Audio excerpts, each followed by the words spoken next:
principal, teacher, and my junior and my dear friend.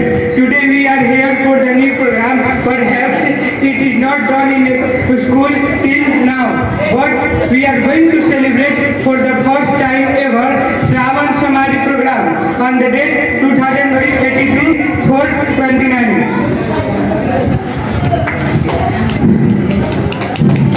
On this program, we decide teaching puja, chanting, singing, and song mantra during puja.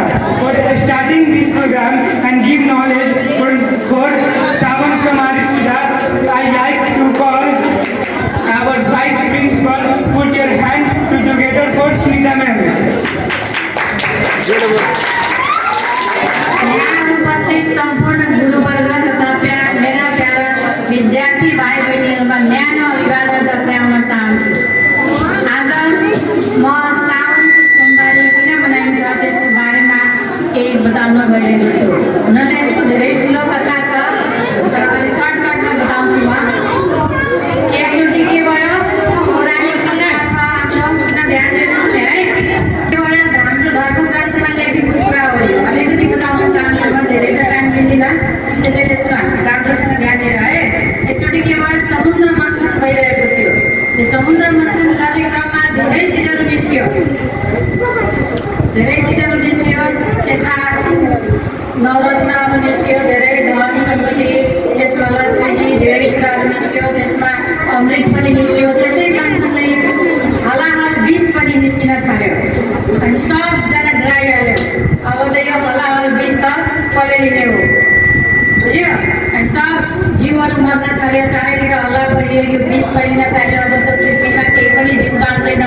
अनि त्यो बेला के गर्ने त के भयो, अनि सब देवताहरूलाई पनि चिन्ता भइसक्यो। अनि सब देवताहरू जानुभयो महादेवजीलाई गुहार गर्न, महादेवजीको पूजा गर्न, उहाँलाई भन्न, स्तुति गर्न कि अब यो पृथ्वीको भार सम्हाल्दिनुहोस्, पृथ्वीको भार पनि सम्हाल्ने शङ्करजी बाहेक त अरू कोहीसँग हुँदैन। अनि सबजना उहाँलाई गुहार गर्न जानुभयो। अनि शङ्कर भगवान्जी ध्यानमा मग्न हुनुहुन्थ्यो होइन, ध्यानमा मग्न हुनुहुन्थ्यो। अनि उहाँलाई ध्यानमै थाहा भयो कि अब त विष आउन थाल्यो, अब त पुरा पृथ्वी नष्ट भइहाल्छ। अब मैले त्याग गरेको भने, मैले सम्हालेन भने चाहिँ यो पृथ्वी नष्ट हुन्छ।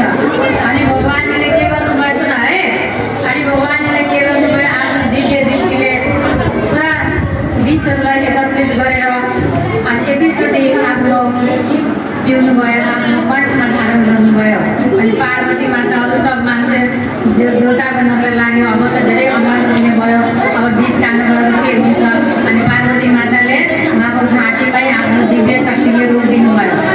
अनि त्यसपछि त्यो विष तल जान पाएन, त्यो घाँटीमै रह्यो, बुझ्यो? अनि त्यसैले शङ्कर भगवान्जीको पुरा घाँटी निलो भयो। त्यसैले उहाँलाई नीलकण्ठको नाम पनि दियो। नीलकण्ठको नामले पनि शङ्कर भगवान्जीलाई पूजा गरिन्छ।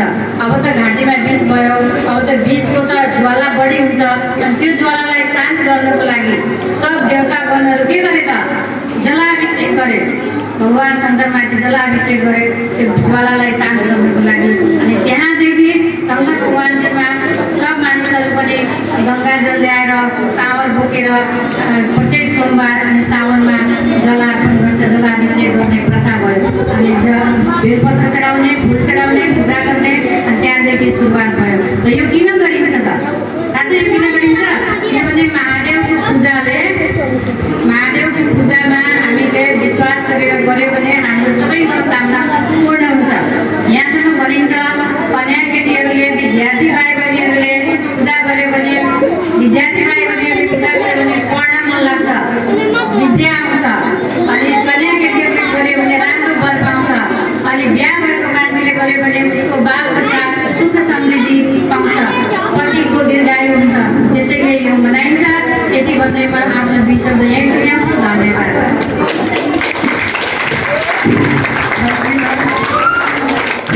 For the information of Shravan Samadhi Puja, now I would like to request you all that take out your flower, tika, jal or whatever you have for this Shivling Puja.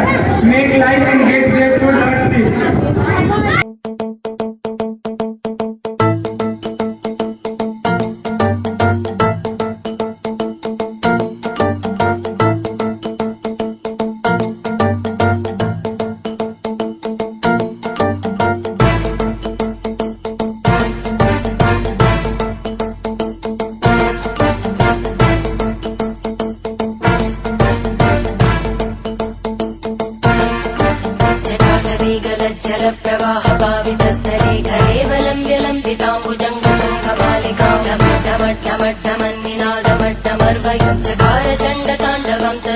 Shiv शिवम्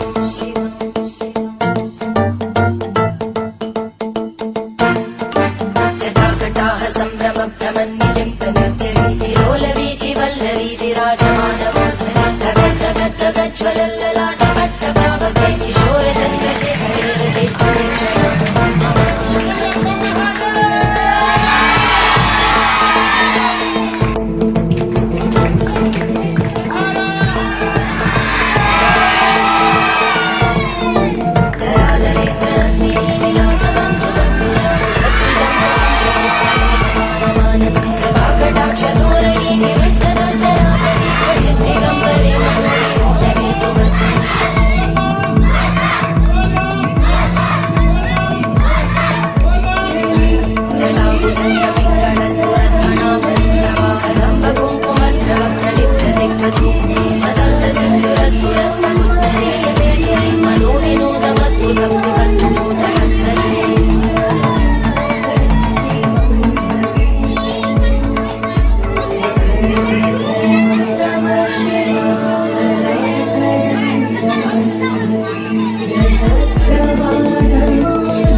सहस्रलोचन प्रवृत्ति शेषलेख शङ्कर प्रसूलधूलिधोरणि विदूसरं विपीतं भुजङ्गराजमालयानि बद्धजाटचूटक श्रियै चिराय जायतां च घोरबन्धुशेखर ललाटचत्वरज्वलन्तरञ्जय स्फुलिङ्गपालिकेतपञ्चसायकं नवन्निलिम्बनायकं सुधामयूखलेखया विराजमानशेखरं महाकपालि सम्पदे शिरोजटालः